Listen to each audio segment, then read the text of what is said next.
Good morning students. आज जो topic हम पढ़ेंगे यहाँ पर वो है एंटी फ्रीज सॉल्यूशन। और एंटी फ्रीज सॉल्यूशन ये जो कल हम लोगों ने जो प्रॉपर्टी पढ़ी थी, कॉलिगेटिव प्रॉपर्टी पढ़ी थी, डिप्रेशन इन फ्रीजिंग पॉइंट, उसी से रिलेटेड है। क्योंकि ये वाले जो डेरिवेशन या न्यूमेरिकल्स के अलावा ये जो क्वेश्चंस या जो टॉपिक हम आज इस वीडियो के अंदर डिस्कस करेंगे तो वो वहाँ पर थ्योरेटिकल पोर्शन के अंदर आ सकते हैं या एमसीक्यू के अंदर आ सकते हैं, बोर्ड एग्जाम्स के अंदर, साथ ही साथ कॉम्पिटिटिव एग्जाम्स के अंदर भी ये क्वेश्चन है वो पूछे जाते हैं। लाइक अगर नीट का एग्ज़ाम की प्रिपरेशन आप कर रहे हैं, जेई मेंस की अगर प्रिपरेशन कर रहे हैं, या RPSC first grade second grade की अगर तैयारी आप कर रहे हैं तो उसमें से क्वेश्चन है वो जनरली बनते ही बनते, इसलिए मैंने इसको है वो वहाँ पर इंपॉर्टेंट मार्क कर रखा है। अब इस पर जाने से पहले थोड़ा सा हम यहाँ पर इसके बारे में जान लेते हैं कि भाई क्या चीज़ होती है। तो जनरली आप सब लोगों को पता है कि जो कोल्ड कंट्रीज होती है जहाँ टेम्परेचर है वो 0 से लेस रहता है, तो ऐसी कंट्रीज़ में व्हीकल कैसे चलते होंगे वहाँ पर, क्योंकि टेम्परेचर जब बहुत अगर मतलब बहुत नेगेटिव में भी अगर है वहाँ पर, तो ऐसी कंडीशंस के अंदर तो व्हीकल चलाना तो इम्पॉसिबल हो गया, क्योंकि वहाँ पर जो वाटर अगर रेडिएटर के अंदर प्रेजेंट है वो तो फ्रीज हो जाएगा। अब गाड़ी स्टार्ट कैसे होगी? तो हर चीज़ का सॉल्यूशन है वो निकाल लिया जाता है साइंस के थ्रू। तो यहाँ पर भी कोई ना कोई सॉल्यूशन है वो निकाल लिया और वो इसी प्रॉपर्टी से है वो रिलेटेड है। तो यहाँ पर सॉल्यूशन क्या निकाला कि जो एंटी फ्रीज सॉल्यूशन क्या करता है वहाँ पर कि जो वाटर रेडिएटर के अंदर प्रेजेंट है उसको जमने नहीं देता है, उसके अंदर हम मिक्स कर देते हैं इथाइलिन ग्लाइकॉल। यही क्वेश्चन है वो एग्जाम में आता है कि एंटी फ्रीज सॉल्यूशन में किसको मिक्स किया जाता है। बहुत इंपॉर्टेंट क्वेश्चन है। वहाँ पर जो मिक्स किया जाता है वो है इथाइलिन ग्लाइकॉल। उसकी कंसंट्रेशन हम वेरी कर करके वहाँ पर जो टेम्परेचर है उसका जो फ्रीजिंग पॉइंट उसको बहुत कम तक लेकर जा सकते हैं। तो अगर जैसे कि 0 डिग्री है, 0 डिग्री पर वाटर तो फ्रीज होने लग जाएगा, और वाटर फ्रीज होने लग जाएगा तो रेडिएटर के अंदर वहाँ पर गाड़ी है वो स्टार्ट नहीं होगी। तो उस कंडीशन के अंदर हम इथाइल ग्लाइकॉल, जैसे उस कंट्री का जैसे हमें टेम्परेचर पता हो कि भाई ये -10 पर जाकर मतलब -10 तक कभी नहीं जाता, या मतलब -10 से भी बिलो जाता है, तो उसके अकॉर्डिंग हम उसकी कंसंट्रेशन इथाइलिन ग्लाइकॉल की वेरी कर सकते हैं। कि अगर जैसे हमने जो रेडिएटर का जो मतलब जो सॉल्यूशन है उसका फ्रीजिंग पॉइंट हमने -20 है वो रख रखा है, तो जब तक -20 नहीं पहुंचेगा तब तक हमारी गाड़ी के अंदर कोई भी प्रॉब्लम नहीं आएगी स्टार्ट होने में। मतलब क्योंकि पानी के अंदर जो हमने इथाइलिन ग्लाइकॉल मिला दिया, अब उसका फ्रीजिंग पॉइंट है वो बहुत कम हो चुका है, तो जब तक -20 नहीं पहुंचेगा तब तक तो हमारी गाड़ी आराम से स्टार्ट होती रहेगी और वो आराम से चलती रहेगी। पर जैसे ही -20 पहुंचा तो फिर वापस गाड़ी है वो बंद हो सकती है। तो डिपेंड करता है कंट्री टू कंट्री, भाई वहाँ पर किस टाइप का जो फ्रीजिंग पॉइंट वहाँ पर टेम्परेचर है वो कहाँ कितना नीचे है वो जा सकता है। तो वो उसके अकॉर्डिंग वहाँ पर हर जगह वहाँ पर इथाइलिन ग्लाइकॉल जो वाटर के अंदर मिक्स करके एक सॉल्यूशन ऐसा बना लेते हैं जो वाटर को जमने नहीं देता है, तो वही सॉल्यूशन कहलाता है वहाँ पर एंटी फ्रीज सॉल्यूशन। तो आपसे इसमें 1 मार्क वाले क्वेश्चंस भी पूछे जा सकते हैं। एमसीक्यू में मैंने जैसे बताया कि 1 वर्ड अगर जैसे पूछ लिया कि भाई कौन सा सॉल्यूशन हम मिक्स करते हैं या किसकी कंसंट्रेशन हम वेरी करते हैं, तो वो तो होगा इथाइलिन ग्लाइकॉल। तो वो तो आपको जस्ट याद रखना ही पड़ेगा कि इथाइलिन ग्लाइकॉल है वो पानी को जमने नहीं देता है, एंटी फ्रीज सॉल्यूशन के जैसे काम करता है। और अगर आपसे पूछ लिया जाए कि भाई 1 मार्क का अगर क्वेश्चन है कि what are antifreeze solution, तो हम क्या लिखेंगे वो हम देख लेते हैं। यहाँ पर अगर इस टाइप का अगर क्वेश्चन पूछ लिया what are antifreeze solution, तो थोड़ा बहुत इसके लिए बारे में भी हम बता देते हैं कि in cold countries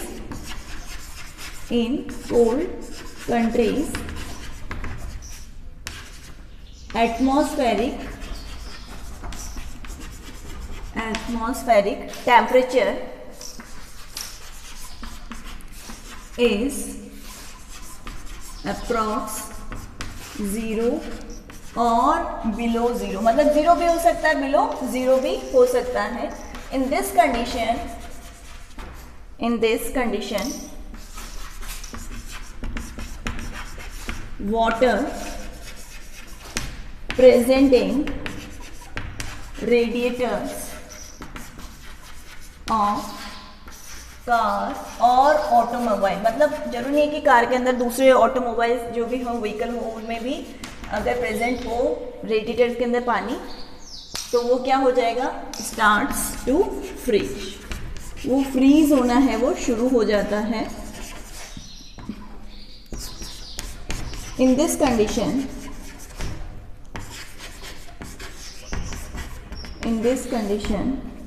anti freeze solution antifreeze solution is prepared by mixing ethylene glycol plus water. मैंने बार बार अभी कहा है कि हम इसकी कंसंट्रेशन है वो वेरी कर सकते हैं, कंसंट्रेशन वेरी करके आप अपने अकॉर्डिंग है वो टेम्परेचर है इसका फ्रीजिंग पॉइंट है वो कितना भी नीचे है वो लेकर जा सकते हो। अगर जिस कंट्री के अंदर जैसे जैसे टेम्परेचर होगा वहाँ पर वैसा ही एंटीफ्रीज सॉल्यूशन है वो प्रिपेयर किया जाएगा। मतलब आप अपने हिसाब से इसका फ्रीजिंग पॉइंट है वो माइनस के अंदर कहाँ तक भी लेकर जा सकते हो, डिपेंड करता है कि आप उसकी कंसंट्रेशन कितना है वो वेरी कर रहे हो। तो यहाँ पर मेन जो चीज़ है जो आपको ध्यान रखनी है कि एंटीफ्रीज सॉल्यूशन वहाँ पर क्या काम करता है, वो रेडिएटर्स के अंदर जो वाटर है उसको फ्रीज नहीं होने देता है। कैसे प्रिपेयर करते हैं, तो इथाइलिन ग्लाइकॉल प्लस वाटर से प्रिपेयर करते हैं by varying the concentration of ethylene glycol. आप इथाइलिन ग्लाइकॉल की कंसंट्रेशन वेरी करके यहाँ पर सॉल्यूशन है वो प्रिपेयर कर सकते हो। तो ये 2 पॉइंट है, इंपॉर्टेंट है और 1 मार्क के अंदर भी आ सकता है, MCQs में भी आ सकता है। मैं बार बार कह रही हूँ इंपॉर्टेंट क्वेश्चन है, क्योंकि इस प्रॉपर्टी जो अभी हम लोगों ने पढ़ी थी जो प्रीवियस लेक्चर के अंदर जो हम लोगों ने पढ़ा था डिप्रेशन ऑफ फ्रीजिंग पॉइंट, तो उसके अंदर वहाँ पर थ्योरेटिकल क्वेश्चन ये बन सकता है। तो एक तो ये बन गया जो बहुत इंपॉर्टेंट है। इसके अलावा कल मैंने थोड़ा बहुत और आपको बताया था अबाउट वहाँ पर आइसिंग मिक्सचर, मैंने आपको बताया था जिसको हम फ्रीजिंग मिक्सचर भी बोल सकते हैं। तो वहाँ पर मैंने आप लोगों को बताया था कुल्फ़ी वाले का एग्जाम्पल, जो कुल्फ़ी वेंडर्स होते हैं तो वो अपनी स्टॉल पर जो कुल्फ़ी का जो उनका बॉक्स रहता है तो उसके अंदर एक मिक्सचर है वो रखते हैं सॉल्ट प्लस आइस का, और उनके उन मोल्ड्स के अंदर, उनकी कुल्फ़ी के मोल्ड्स के अंदर कभी भी जो कुल्फ़ी है वो मतलब मेल्ट नहीं होती है। वही अगर हम वहाँ से थोड़ा सा अगर मतलब बाहर निकाल के रखें तो उसी समय हाथों हाथों वो मेल्ट हो जाएगी, पर वो सुबह से लेकर शाम तक भी घूमते रहते हैं तो भी वो जो कुल्फ़ी है वो जिस कंडीशन में बिल्कुल उसी कंडीशन के अंदर फ्रीज फॉर्म में है वो रहती है। तो ऐसा क्या मिक्सचर होता है उसके अंदर, तो सेकंड पॉइंट हम यहाँ पर लेते हैं आइसिंग मिक्सचर। अब ये आइसिंग मिक्सचर बनता किससे है, सॉल्ट मतलब NaCl प्लस यहाँ पर आइस, इन दोनों की कॉम्बिनेशन से वहाँ पर हम क्या करते हैं आइसिंग मिक्सचर है वो बनाते हैं। और इस पर्टिकुलर मिक्सचर से कैन बी मतलब इस पर्टिकुलर मिक्सचर से हम जो टेम्परेचर है वो वहाँ पर हम -33 तक लेकर जा सकते हैं। -33 जो डिग्री सेल्सियस है वहाँ तक हम टेम्परेचर है वो मेंटेन है वो कर सकते हैं यहाँ पर। तो can be lowered, temperature can be lowered up to -33 degree centigrade, और केल्विन जो भी आपको यहाँ पर लिखना हो, -33 डिग्री सेंटीग्रेड यहाँ तक हम उसको लेकर जा सकते हैं। और चाहे तो और साथ में लिख सकते हो by varying the concentration of sodium chloride. इसकी कंसंट्रेशन वेरी करके आप वहाँ पर जो टेम्परेचर है वो -33 डिग्री सेंटीग्रेड तक लेकर जा सकते हो। तो इस तरीके से एक आइसिंग मिक्सचर है वो उसके बारे में भी आपको पता होना चाहिए, कहाँ यूज़ होता है ये भी हम लिख लेते हैं यहाँ पर। और ये जो मिक्सचर है, this icing mixture used in ice cream factories के अंदर भी होता है। साथ ही साथ मैंने आपको कल भी बताया था जो कुल्फ़ी वाले वेंडर्स हैं या आइसक्रीम वाले जो वेंडर्स हैं वो भी यही पर्टिकुलर जो बॉक्स उनका जो रहता है उसके चारों तरफ जो वहाँ पर जो आइस डाल के रखते हैं उसके अंदर है सॉल्ट डाल के रखते हैं, जिसकी वजह से टेम्परेचर है वो बहुत मतलब माइनस के अंदर रहता है, जिसकी वजह से वो कभी भी मतलब जो इतना माइनस में, जैसे बाहर तो टेम्परेचर कितना ज़्यादा रहता है 25, तो जनरली मान के चलो कि अगर नॉर्मल जो टेम्परेचर है अगर हम बाहर का 25 मान रहे हैं तो उसके अंदर बॉक्स के अंदर जो टेम्परेचर मेंटेन रहता है तो इतना यहाँ पर कम रहता है जिसकी वजह से वो आइसक्रीम है वो मेल्ट ही नहीं होती है, वो एकदम फ्रीज्ड फॉर्म के अंदर वहाँ पर रहती है। तो यहाँ पर हमने देखा कि भाई बनता किससे है, कहाँ तक टेम्परेचर हम उसको लेकर जा सकते हैं, साथ ही साथ कहाँ यूज है वो आता है।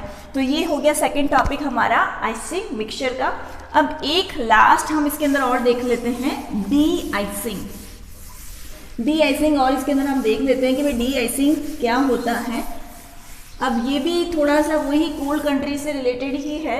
जनरली देखा होगा आप लोगों ने टीवी में, या आप लोग कभी गए हो, ट्रैवल किया हो आउटर जो कंट्रीज़ हैं उनके अंदर, तो यहाँ पर बाहर जो कंट्रीज़ है वहाँ पर क्या होता है कि जो जैसे एटमॉस्फेरिक टेम्परेचर है वो वहाँ पर ज़ीरो गया, बिलो ज़ीरो गया, तो वहाँ पर एक बहुत थिक लेयर है वो जम जाती है वहाँ पर रोड्स के ऊपर। तो वहाँ पर अब ट्रैवल करना है वो बहुत मुश्किल हो जाता है। कैसे वहाँ पर व्हीकल्स चलेंगे, कैसे वहाँ पर ट्रांसपोर्टेशन होएगा, सारी चीज़ें हैं वो ठप हो जाएंगी। तो ऐसा तो पॉसिबल है ही नहीं। बाहर की कंट्रीज़ के अंदर वो सारे जो काम जो डेली रूटीन है वो तो सारे ईजिली हो रहे हैं। तो ऐसा क्या होता है वहाँ पर जिसकी वजह से वो रोड्स है वो फटाफट क्लीन हो जाती हैं। और इंडिया के अंदर भी बहुत सारी जगह हैं जहाँ पर आइस अगर जमती है तो फटाफट उन रोड्स को क्लीन करने का काम है वो किया जाता है। तो उसके लिए वहाँ पर यूज़ किया जाता है वो कॉलिगेटिव प्रॉपर्टी, वही डिप्रेशन इन फ्रीजिंग पॉइंट। उसके लिए हम स्प्रे करेंगे सॉल्ट का, वो भी जो हेलीकॉप्टर्स वगैरह हैं उनके थ्रू है, ऊपर से है वो सॉल्ट का स्प्रे है वो किया जाता है। क्योंकि बहुत सारी जगह होती है तो एक एक करके तो हम इतना मतलब इजीली बहुत टाइम लग जाएगा। तो हेलीकॉप्टर्स के थ्रू वहाँ पर स्प्रे है वो किया जाता है। जैसे वो सलाइन स्प्रे होता है तो वहाँ पर जो पानी है उसका फ्रीजिंग पॉइंट हो गया कम। अब वो ज़ीरो पर वहाँ पर ज़ीरो पर फ्रीज है वो नहीं होगा। अब वहाँ पर टेम्परेचर अगर जैसे बहुत अगर ज़ीरो से बहुत अगर माइनस में अगर जाएगा तब जाकर जैसे माइनस वहाँ पर 10 चला गया तब जाकर वहाँ पर वापस से वो फ्रीज होना स्टार्ट होगा। तो जैसे ही हमने वहाँ पर सॉल्ट डाला, वेपर प्रेशर कम हुआ, वेपर प्रेशर कम होने से वहाँ पर फ्रीजिंग पॉइंट भी उसी रिस्पेक्ट में क्या हो गया, कम हो गया। तो हमने वहाँ पर यही प्रॉपर्टी को यूज़ किया और इसी प्रॉपर्टी को यूज़ करके हमने क्या कर दिया, वहाँ पर उसका जो फ्रीजिंग पॉइंट है उसको हमने वहाँ पर कम है वो कर दिया। तो यहाँ पर डी आइसिंग के अंदर हम क्या बता सकते हैं, can be done, it can be done by spraying salt वही NaCl.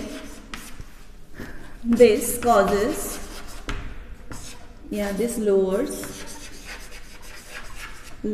the freezing point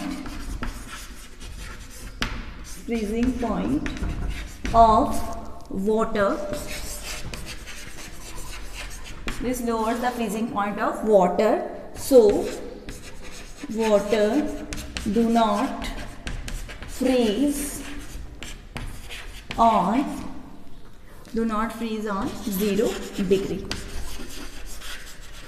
and ice starts melting.